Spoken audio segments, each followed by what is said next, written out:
Dávila.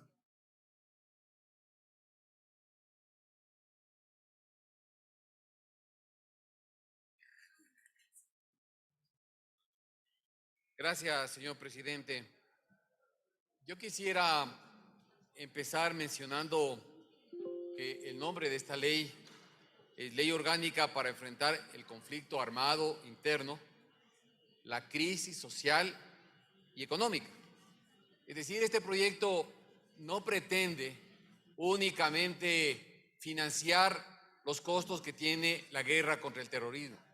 Está claro en la propuesta que envió el presidente de la República. También dice el presidente que es para financiar la crisis social y económica. Es decir, el enorme déficit fiscal que tiene el Ecuador. Y yo quisiera recordar a todos, compañeros legisladores, cuál es la necesidad de imponer tributos en un país. ¿Por qué se tiene que pensar en impuestos? Al final hay una sola explicación. ¿Cuál es el nivel del gasto público? ¿Cuánto está gastando el país? Hace un momento decía la asambleísta Sofía Sánchez, decía, si mis ingresos son 500 y mis gastos son 1.500, pues voy a tener un problema. Yo preparé una presentación, no sé si Secretaría me puede ayudar. Presidente, ¿puede usted autorizar que se expongan en las pantallas unos gráficos que estaban listos, por favor? Señor presidente. Se autoriza, se autoriza. Miren, compañeros, esta es un poco la historia quizá de los últimos 20 años, de cómo se movió el gasto total del Estado. Pónganle ustedes mucho cuidado. En el año 2006, el gasto total del Estado era 9.600 millones de dólares. En el año 2014, eso subió a 47.000 millones de dólares. Allí está el origen del gran déficit fiscal que tiene el país, señor presidente. Y ustedes, yo le he escuchado a la asambleísta Tayano, a la asambleísta Jorge Acaiturri, mencionar que esos pequeños huecos en el presupuesto del Estado es lo que van generando que se hunda la banca. Y es lo que genera el enorme problema que tiene el país. Pero pongámosle en dólares constantes. El siguiente gráfico, por favor. Para poner en millones de dólares del 2022. Porque esos no están ajustados por inflación. Mire usted, ajustados por inflación. En el 2006, en dólares del 2022, el gasto total del Estado era 15.000 millones de dólares. En el 2014 se llegó a 51.000 millones de dólares. Ahí está el enorme crecimiento del gasto público en estos años. ¿Cómo se financió esto, presidente? Primero, se creó en el 2009 el impuesto a la salida de divisas. Y es un engaño decirle al Ecuador que el impuesto a la salida de divisas no afecta a los consumidores, a la clase media. El impuesto a la salida de divisas, presidente, significa que cada vez que yo tengo que pagar por una compra en el exterior, tengo que entregar dinero al exterior cuando estoy importando algo, ahí se carga el 5% de impuesto a la salida de divisas.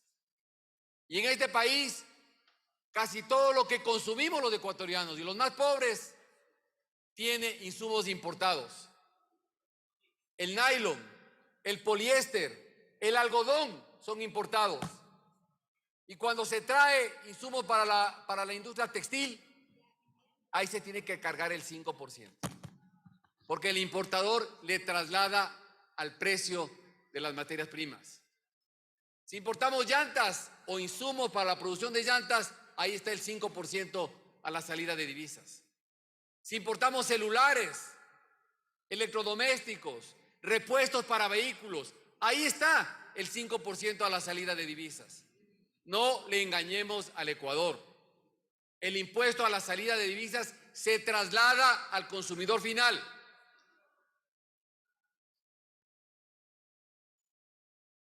Luego se subieron fuertemente los aranceles, compañeros asambleístas. Se subieron fuertemente salvaguardias para financiar el déficit del Estado. Pensar que hay alguna forma de imponer tributos sin afectar a los consumidores, eso no existe. Restringe el consumo, decía el asambleísta Tayano. Cualquier tributo que ponga va a restringir el consumo. Cualquiera. Cualquier tributo que pongamos va a afectar al consumidor final. Siguiente, por favor. Miren el gasto público en remuneraciones.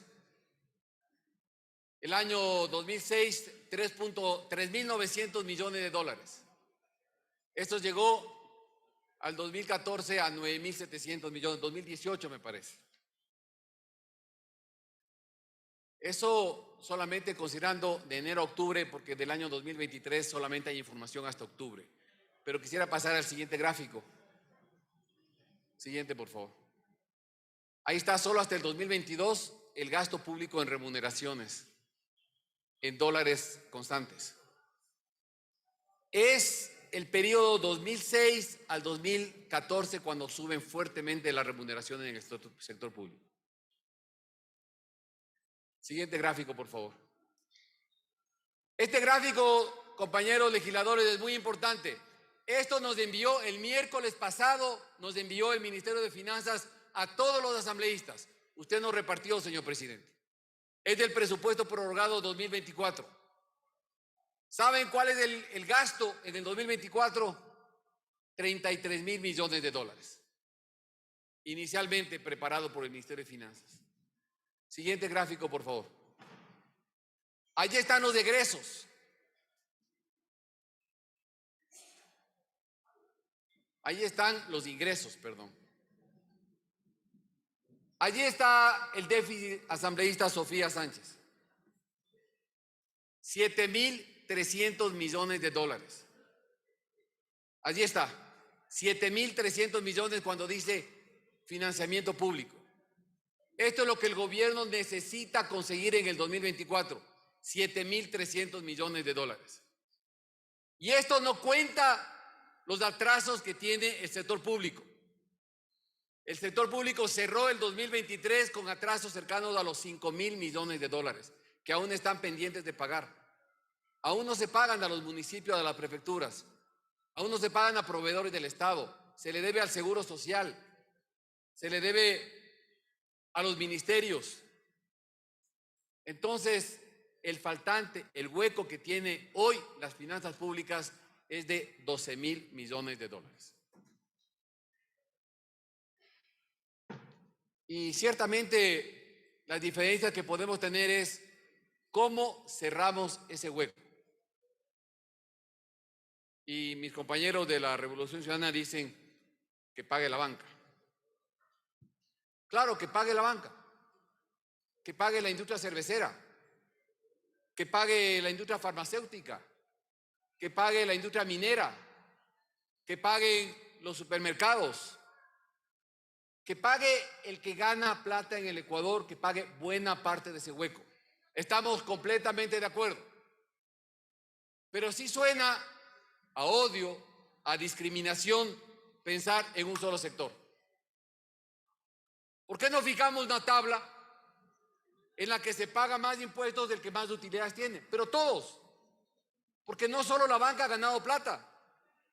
Ha ganado las telefónicas, ha ganado las farmacéuticas, las mineras, los supermercados, las gaseosas, las cerveceras. Le queda un minuto, señor asambleísta, por favor. Gracias.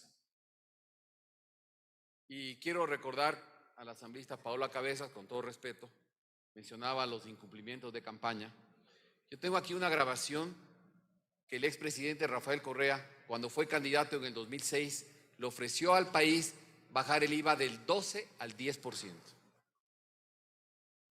Aquí tengo la grabación para quienes quieran escuchar.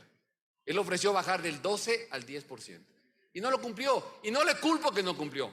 Lo han hecho todos los candidatos. Y lo han hecho todos los políticos.